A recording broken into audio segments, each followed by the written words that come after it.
And, Ooh. oh, that was solid. See, we're getting really, really good at this synchronization. So hi guys, this is Mark with Tamron Lenses. How are you? I'm the rep for the Rocky Mountain Territory, obviously the best territory in the nation. I have the 9 prettiest states, no offense to the Pacific Northwest, who has the 2nd best territory in the nation. Mike's camera has asked me to come in today and kind of talk to you a little bit about the gear that I kind of keep in my bag, most especially the lenses, of course, since we're a lens company. As it happens these days, I am shooting a Nikon ZF as my main body. I have shot Sony and Nikon side by side for 12 years personally, so I've never been one of those people that believes one brand is better than another. I've just believed that one tool is better for this job and this tool is better for that job. So currently, the way that I shoot personally is I do an awful lot of long exposure work. I find that the ZF does excellent work with long exposures. The sensors doesn't seem to mind getting hot, which it will in broad daylight. I have a tendency to use opaque infrared filters, which means 3 to 5 minute exposures in midday, 10-stop filter plus a 6-stop polarizer. Those are commonly what I'll be working together. And it happens that I have 3 lenses from my kit that do very well in that instance. The first one is already well known. It's the legendary 35-150 f2-2.8.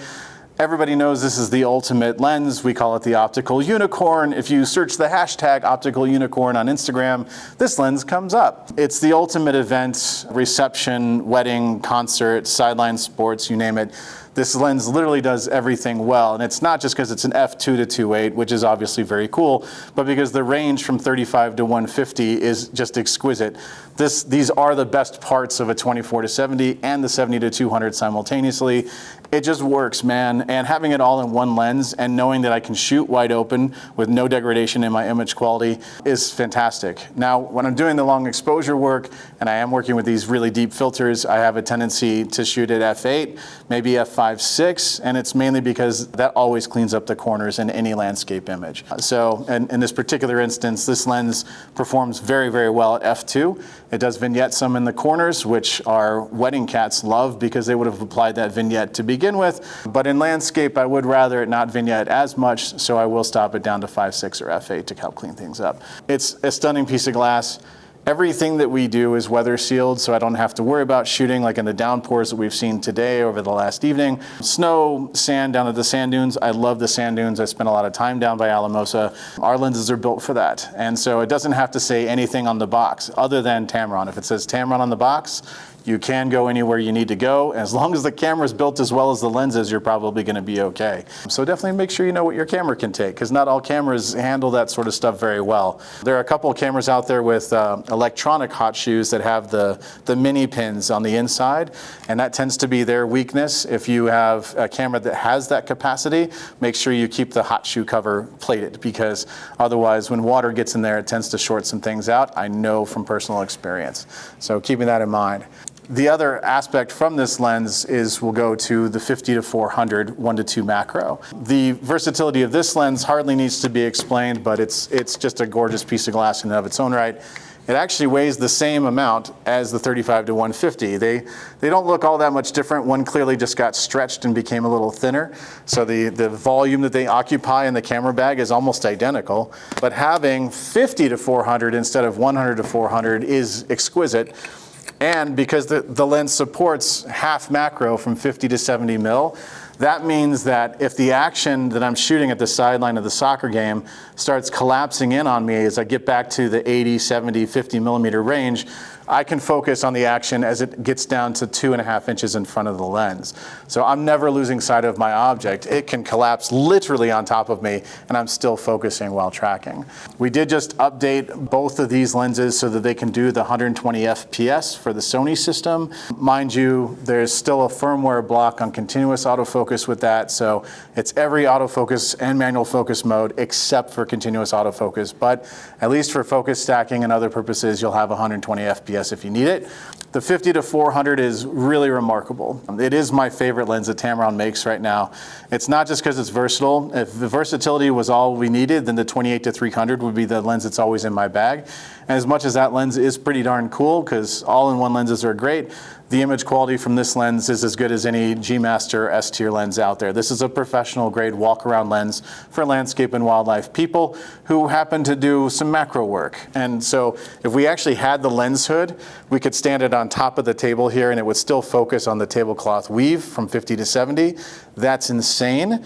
I have done product shoots with this. I've done a lot of food photography with this particular lens, and it's mainly because really nice food photography doesn't require f2 to 2.8 like this guy here. In fact, food photography at that close range is often shot at f5.6, f8, and this lens rocks at those aperture ratios. The thing about both of these two that is also fairly special, a term that's being tossed around a lot today, is hybrid lenses, and lenses that are now built as much for videography as they are for photography. It may surprise you to know that we have 5 hybrid lenses for Nikon Z already out and about, and we have 9 for the Sony system. And they are lenses that are designed to be programmable for our videography cats out there. All of our latest, better lenses will have the USB-C port on board. The USB-C port is for firmware updates. The firmware update process is ridiculously simple. You plug it into the laptop, you use the Tamron Lens Utility software. It takes longer to boot up the software than it does to do the firmware update. Firmware updates used to be problematic. They could take forever. Sometimes the connection was weird. There were all kinds of software issues between Mac and PC. There's always going to be something there. But with the new software, once the software is booted up, you plug the lens in, it says you need a firmware update, you click yes, I would like that done, which you should always do your firmware updates for lenses, and then it takes between 15 and 30 seconds given the lens. So it's remarkably fast. You unplug it and you're done. With firmware updates, you do get better autofocus algorithms. You'll get better stabilization algorithms. You'll be more compatible with cameras that aren't even out yet. You won't believe the amount of communication that takes place behind the scenes. Our job is just to make sure that the user experience is as seamless as possible and gives you the better experience no matter what brand you shoot, no matter what lens of Tamrons you own. We want them all to be reliably similar across the bay, and those firmware updates allow for that. But the USB-C port is now also for programming things like focus pulls. If I have a wedding reception and I have someone doing B-roll for me and their job is to stay on sticks somewhere in the corner, out of sight, out of mind, out of everybody's way, but they're working with a lens like the 50 to 400 here or our 70 to 180 2.8 G2, which is another phenomenal lens for this. They can pre-sight the room and pre-program the distances that they need the lens to focus to when they need it to focus there. Bride entry, middle of the aisle, altar up. I can have all 3 zones programmed into the lens, and all they have to do is hit a button on their cell phone when the action collapses to those points, and it will focus to that point either immediately, if that's what you ask it to do, or you can tell it to take however long you want it to rack to those positions. As you can imagine, something like an interview, that's fantastic. If I have just point A and point B, programming subject A and subject B and telling it just to be 2 seconds between the two, I get a nice cinematic fade instead of it jumping and kind of being jarring between the two. We now have Astro Focus Lock. Wherever the focal length is on the lens, I can hit the focus hold button and it will automatically focus to true infinity for that focus area. If I'm, say, parked on a starfinder and I'm shooting at 200 millimeters so I can do better with nebula work, I'll just hit the button, it goes to true infinity for 200 millimeter and then locks the manual focus ring so I can't mess it up. And then we can set up whatever else you're going to be doing for your time lapses in camera. There are a number of things underneath the hood for this lens and the 35 to 150 and the 90 macro that's next on the table that allow them to do amazing things for you people in videography, either as run and gun shooters using the 20 to 42.8 or for food product macro stacking. The 90 millimeter macro here can be programmed for all of those things, no problem. We're adding a certain level of versatility to the lenses these days that just really, in aggregate, no one else is doing. There's a lot of really good innovation out there, but nobody's doing it all in one swoop. It helps that we're the world's largest lens manufacturer. It helps that we have more patents in design and technology in lenses than literally the next 5 biggest guys combined, and that's true. But it also helps that we have a real passion for it and that we actually want to do it well. We're not here just to throw a bunch of features out there to just baffle you with the BS, as it were. I think that's kind of what we would say.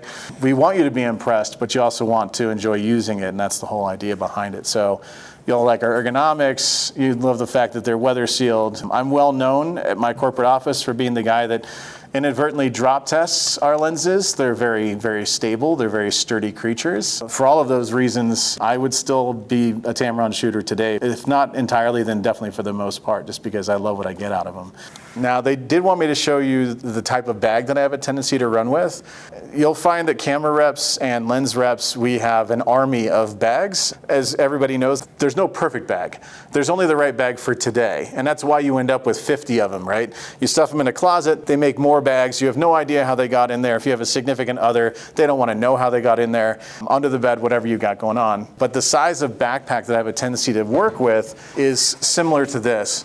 This happens to be made by Think Tank. I happen to be a Think Tank type person. I use a Think Tank Streetwalker hard drive, which is a bag that's no longer manufactured. I believe they do have a version 2.0 out, but this airport commuter is very similar. It's exactly the same size. One of the reasons why I chose an airport bag is because, at least in Think Tank, and I know this just for them, and it's only because I know the brand well, so keep that in mind, but Think Tank airport bags all fit in airport regulation boxes.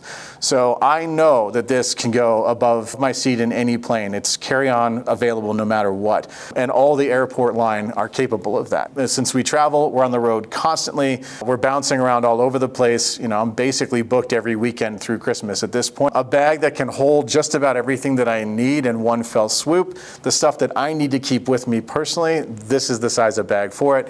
Holds the 15-inch laptop. It's made of ripstop. Like, you can go into the rain and the nasty and it's okay. Comes with a pouch for the bag if you need to. Yes, it's a backpack. No, I don't generally do rollers unless I'm using big camera cases like the Pelican or SKB stuff out there that we pack like our full sample kits into, absolutely. But if I'm running around just for me, it's this bag here. I will have laptop. I'll have 2 camera bodies. I'll have 5 lenses. I'll have 9 filters. I'll have 2 LED panels. I have my black light flashlights, which these guys are fully aware that I love to carry around.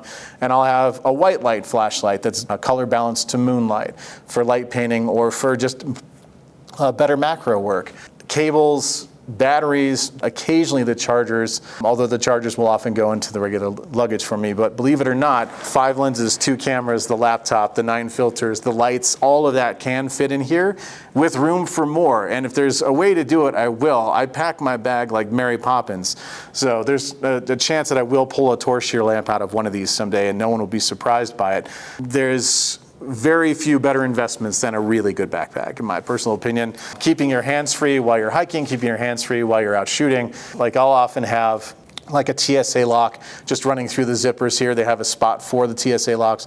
So even when I'm walking around the city, my zippers are locked. And if someone really wants to try to get the bag off me, they'll have to cut everything apart for them to get into it. They'll have to work to get the stuff. So I've never had that happen to me. You know, knocking on whatever this table is made of. But you know, security's a thing, and you got to make sure you're doing well by yourself. I do use TSA locks when I'm at the airport. I recommend them just to keep even the bag locked, even while it's on your person, because once it's out of your hands somewhere on the airplane or otherwise, you never know who's going to have it.